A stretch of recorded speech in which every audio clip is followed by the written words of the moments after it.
Guys welcome back to the channel again. ఈరోజు మనం basic answer writing గురించి నేర్చుకోబోతున్నాం. మనకు ఎట్లాగో తెలుసు, ప్రో ఆన్సర్ రైటర్స్ వాళ్ళందరూ వాళ్ళ వేస్ వాళ్ళ స్ట్రాటజీస్తో ఉంటారు. కానీ మనకేంటంటే మనం ఈ ప్రిలిమ్స్కి వెళ్ళే ఈ గోలలోనే అసలు ఆన్సర్ రైటింగ్ అంటే ఎట్లుంటుందో కూడా తెలియదు మనకి. సో ఈరోజు చిన్నగా బేసిక్ ఆన్సర్ రైటింగ్ గురించి మనం నేర్చుకుందాం. ఆన్సర్ రాసేటప్పుడు ఇట్లాంటి బేసిక్ రూల్స్ని మనం మైండ్లో పెట్టుకోవాలి. ఎట్లా మనం ఆన్సర్ రాస్తే అది మంచిగా ఎన్హాన్స్ అవుతుంది, మంచిగా ముందుకు పోతుంది, మంచిగా ఎవరైనా చూసే వాళ్ళకైనా ఓకే ఇది ఒక స్ట్రక్చర్లో ఉంది అనేసి అనిపిస్తుంది అనేది మనం ఇక్కడ చూద్దాం. Basic rules of formal English. అసలు మనం రాసేది నార్మల్ తెలుగు వాళ్ళకి తెలుగు గురించి తెలుసు. I'm talking about English here. బేసిక్గా ఇంగ్లీష్ మనం మోస్ట్లీ మనకి ఇంగ్లీష్ పర్ఫెక్ట్గా వచ్చేది, అట్లాగనే అసలు రాకుండా మనకు తెలుగు కూడా పర్ఫెక్ట్గా రాదు అంటే నాలాంటి స్టూడెంట్స్కి. సో ఇప్పుడు మనం ఏం చేద్దామంటే ఈ ఇంగ్లీష్ని మనం మరీ అమెరికన్ యాక్సెంట్లో ఇంగ్లీష్ లాగా కాకుండా మెల్లగా మన మన ఇంగ్లీష్, తెలుగు ప్లస్ ఇంగ్లీష్లో మనం నేర్చుకుందాం. సో ఇక్కడ ఫార్మల్ ఇంగ్లీష్ వాడాలన్నట్టు. ఎట్లా? Give full form before abbreviation. ఇప్పుడు మనం జిఎస్టీ అని రాస్తాం. ఇప్పుడు నార్మల్గా ఎట్లా రాస్తాం? GST is a tax in India అట్లా రాస్తాం. అట్లా రాయొద్దు. ఫస్ట్ గూడ్స్ అండ్ సర్వీసెస్ అని రాసి తర్వాత జిఎస్టీ అని రాసిన తర్వాత is a tax in India అంటే ఫస్ట్ ఎప్పుడైనా ఫస్ట్ అబ్రివేషన్కి ఉన్న ఫుల్ ఫామ్ ముందు పెట్టి తర్వాత అబ్రివేషన్ రాయాలి బ్రాకెట్లో. సో మనకి ఎట్లాగో వాళ్ళు 150 వర్డ్స్ 200 వర్డ్స్ అంటారు కదా, అట్లా వర్డ్స్ కూడా కవర్ అయిపోతాయి కదా, అట్లా రాయాలి. ఇంకా తర్వాత ఇప్పుడు ఈ జిఎస్టీ అనేది ఫుల్ ఫామ్ ఒక వర్డ్లో అంటే ఫస్ట్ సెంటెన్స్లో జిఎస్టీ అనేది రాసేసినాం ఇక్కడ వరకు. ఇంకా నెక్స్ట్ సెంటెన్స్లో ఫుల్ జిఎస్టీ అంటే గూడ్స్ అండ్ సర్వీసెస్ ట్యాక్స్ అని రాయనవసరం లేదు, జిఎస్టీ అని రాసుకుంటే సరిపోద్ది. ఎందుకంటే first sentence is like more introduction part కదా. ఇంట్రడక్షన్లో అసలు ఈ క్వశ్చన్ గురించి జిఎస్టీ అంటే ఏంటో తెలియని వాళ్ళకు కూడా మనం జిఎస్టీ గురించి చెప్పేలాగా ఉండాలి, అంటే దాని అబ్రివేషన్ కూడా చెప్పేలాగా ఉండాలి. అట్లా మనం ఫస్ట్ పార్ట్ చూసుకోవాలి. అంటే ఇంట్రడక్షన్ పార్ట్లో goods and services tax, next నుంచి జిఎస్టీ అని రాసుకుంటూ వెళ్ళిపోవచ్చు. Next, don't use informal WhatsApp chat abbreviations. అంటే మనం వాట్సాప్లో చిన్న చిన్న వర్డ్స్ ఉంటాయి కదా, లైక్ యావరేజ్ని ఏవిజీ అని రాస్తాం. యావరేజ్ స్పెల్లింగ్ ఏంటి మర్చిపోతాం మనం. ఏవిజీ అని రాసి రాసి రాసి యావరేజ్ స్పెల్లింగ్ అంటే ఏంటో మర్చిపోతాం. AVERAGE యావరేజ్, ఆ స్పెల్లింగ్ కూడా మర్చిపోతాం మనం. తర్వాత ఇయర్స్ని YRS అని రాస్తాం, YEARS అని రాయం. అట్లా వాట్సాప్లో వాడేటి అన్నీ మనం కట్ చేయాలి మెల్లమెల్లగా, అప్పుడే కదా ఆన్సర్ క్లియర్ ఉంటుంది. It is not your WhatsApp chat కదా, it is question paper and answer writing అక్కడ. So next, avoid random capitalization. So ఇక్కడ ఏంటి? రామ్ వెంట్ టు హైదరాబాద్ అని ఉందనుకుందాం. అయితే ఇక్కడ ఏంటి? రామ్కి క్యాపిటల్ R, వెంట్కి క్యాపిటల్ W, TOకి క్యాపిటల్ T, హైదరాబాద్కి క్యాపిటల్ H. ఇక్కడ యాక్చువల్గా క్యాపిటల్ ఉండాల్సింది వేటికి? ఓన్లీ Rకి ఉండాలి, ఓన్లీ Hకి ఉండాలి. Because Hyderabad is a name of a place, Ram is a name of a person. And as in నౌన్స్కి మాత్రమే క్యాపిటల్ వాడాలి in most of the cases, like Ram and Hyderabad. So ఇక్కడ ఎట్లా రావాలి? Ram went to Hyderabad. ఇట్లా ఎక్కువ మనం క్యాపిటలైజేషన్ వాడేది తగ్గించేయాలి. Next, avoid verbal and passive language. అంటే ఇట్లా మెయిన్గా ఎట్లా వస్తుంది అంటే వర్బల్ అండ్ ప్యాసివ్ లాంగ్వేజ్లో ఒక ఎగ్జాంపుల్ తీసుకున్నాం, like primary reason for this is the fact that humans are evil. ఇక్కడ ఎట్లా చెప్తున్నాం?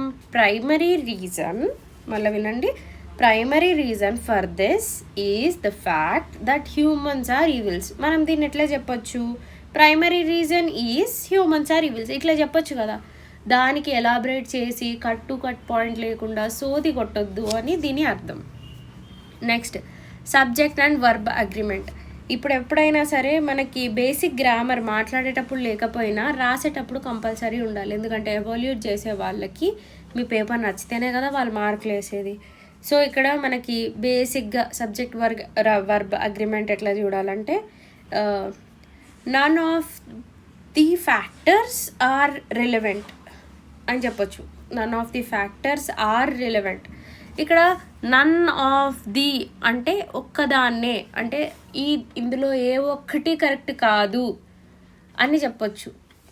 దాన్ని ఇంగ్లీష్లో none of the factors are దగ్గర ఆర్ అంటే మనం ప్లూరల్ని రిప్రజెంట్ చేస్తున్నాం. సో ఇక్కడ నన్ ఆఫ్ ది అనేది సింగులర్. దీన్ని తీసుకోపోయి దీంతో కలిపితే ఇది అసలు మ్యాచ్ అవుతుందా? అవ్వదు. అక్కడ ఏం రావాలి? None of the factors is relevant. అంటే ఒక్కటి కరెక్ట్ కాదు అని చెప్పేదానికి ఈజ్ అనేది వాడతాం అన్నట్టు. మనం మోస్ట్ ఆఫ్ ది కేసెస్లో ఆరే వాడుతున్నాం. సో దాట్స్ రాంగ్, మనం యూజ్ చేయొద్దు. Next section and article. ఇది మనం ఎట్లా రాస్తామంటే కాన్స్టిట్యూషన్లో ఏఆర్టీ అని రాసేస్తాం, యాజ్ వాట్సాప్ చాట్ థింగ్స్. సెక్షన్ని ఎస్సీ అని రాస్తాం. అట్లా రాయొద్దు. సెక్షన్కి సెక్షన్ రాయాలి, ఆర్టికల్కి ఆర్టికల్ అనే రాయాలి, కంప్లీట్గా రాయాలి. మళ్ళీ అక్కడ article 21 of the constitution of India అని తప్పకుండా రాయాలి. నెక్స్ట్ లైక్ సెక్షన్ 220 అనుకుందాం. Section 220 of the Indian penal code బ్రాకెట్లో ఐపీసీ, ఇది కంపల్సరీ రాయాలి. These are basic rules for formal English కోసం బేసిక్ రూల్స్ ఇవి. నెక్స్ట్ మనం రావాల్సింది ఎక్కడికి? హౌ టు రైట్ ఇంట్రడక్షన్ ఎట్లా రాయాలి? ఇంట్రడక్షన్లో మనం ఎట్లయినా రాయొచ్చు. బేసిక్గా there are 3 types of introduction writing. అవి ఏంటంటే type 1 through definition, type 2 through origin, type 3 through data. ఇప్పుడు ఎట్లా అంటే డెఫినేషన్ వైజ్గా చెప్పాలంటే సపోజ్ ఫర్ ఎగ్జాంపుల్కి మనకు ఒక క్వశ్చన్ ఇచ్చిండ్రు, discuss the rational for introducing goods and services tax in India అడిగినరు. ఇది చేయొచ్చా అని క్వశ్చన్ మనకి మెయిన్స్లో ఇట్లా క్వశ్చన్ వచ్చింది. అప్పుడు ఇంట్రడక్షన్ వైజ్ ఎట్లా చేయొచ్చు? Like goods and service tax is a destination based on indirect tax on consumption. అంటే ఇది జిఎస్టీ అంటే ఏంటి అనేదాన్ని మనం ఫస్ట్ దాని డెఫినేషన్ తోటి ఎంటర్ అవుతున్నాం ఆన్సర్ ఇంట్రడక్షన్లోకి. ఇట్లా ఫస్ట్ దాన్ని ఎక్స్ప్లెయిన్ చేసుకుంటూ ఫస్ట్ ద కీ వర్డ్ని ఎక్స్ప్లెయిన్ చేసుకుంటూ మనం వెళ్ళొచ్చు అని చెప్తుంది. Next through origin. దీనికి కూడా ఎగ్జాంపుల్ ఎట్లా చెప్పొచ్చు అంటే should there be a time limit specified by the president to accept or reject petitions for commuting death sentence అని ఒక క్వశ్చన్ వచ్చింది. సో దీనికి ఎట్లా చెప్పొచ్చు అంటే ప్రెసిడెంట్కి టైం ఉందా అని అడిగితే మనం ఎట్లా చెప్పాలి? టైం ఉందా లేదా అన్న రూట్స్లోకి వెళ్ళాలి. ఆ రూట్స్ ఎక్కడ ఉంటాయి? కాన్స్టిట్యూషన్ పాలిటీలో ఉంటాయి. ఆ పాలిటీ ప్రకారం ఏం చెప్పొచ్చు? Article 72 of the constitution empowers the president of India to grant pardon to convicted person. అంటే ఇది డైరెక్ట్ ఆరిజిన్లోకి వెళ్ళిపోతుంది, డైరెక్ట్ పాలిటీ బుక్లోకి వెళ్ళిపోతుంది. ఫస్ట్ కేసులో ఏంటి, అసలు ఆ పారడాన్ అంటే ఏంటి, అసలు డెత్ సెంటెన్స్ అంటే ఏంటి అనే దాంతో వెళ్తాం.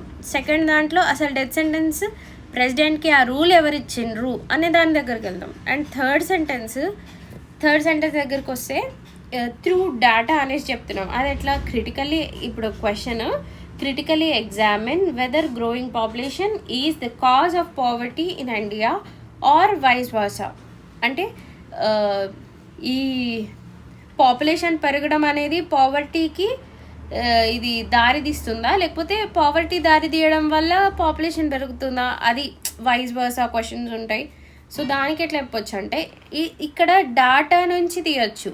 Poverty is like it is directly asking about the population. So through డాటాకి వచ్చినప్పుడు ఎట్లా చెప్పొచ్చు అంటే అక్కడ నంబర్స్ కానీ లేకపోతే పాస్ట్ రికార్డ్స్ని కానీ బేస్ చేసుకొని చెప్పొచ్చు.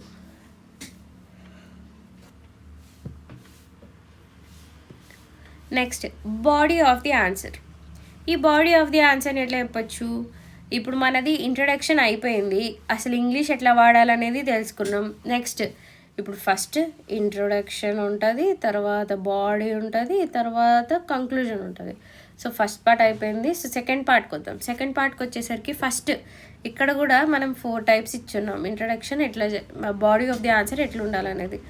సో ఫస్ట్ బ్యాక్గ్రౌండ్ కానీ, హిస్టారిక్ బ్యాక్గ్రౌండ్ కానీ, historic origin of the matter ఉండొచ్చు, లేదా ప్రజెంట్ సర్కమ్స్టాన్సెస్, అంటే అప్పట్లో అట్లా ఉండేది ఇప్పుడు ఇట్లుంది అని చెప్పొచ్చు, మళ్ళీ ఫ్యూచర్లో ఇట్లా అవ్వబోతుంది అని కూడా చెప్పొచ్చు.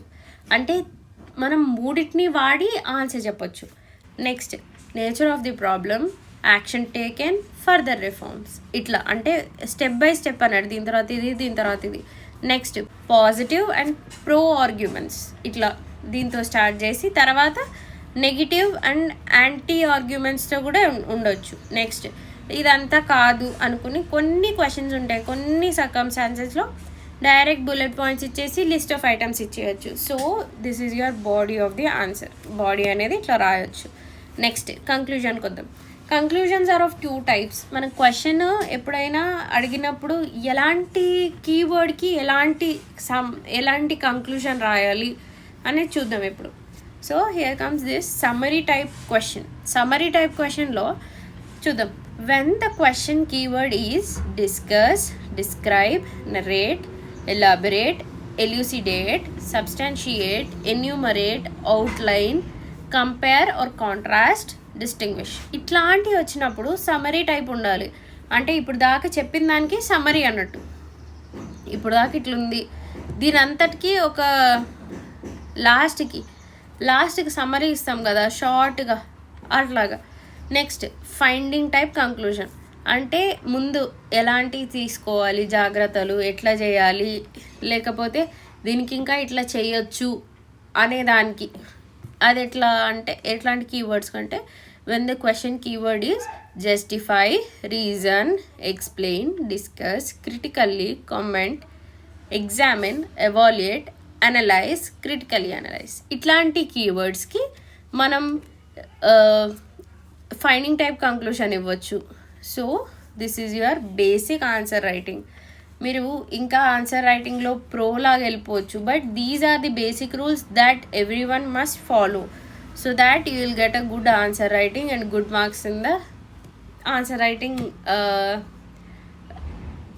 మోడల్స్ అన్నట్టు, like GS papers or any other things. ఎట్లాంటి ఆన్సర్ రాయడానికి పోయినా, ఎట్లాంటి కాంపిటేటివ్ ఎగ్జామ్కి పోయినా, these are the basic rules and we must follow. So if you like the video, please do comment, share, subscribe and share this to your friends.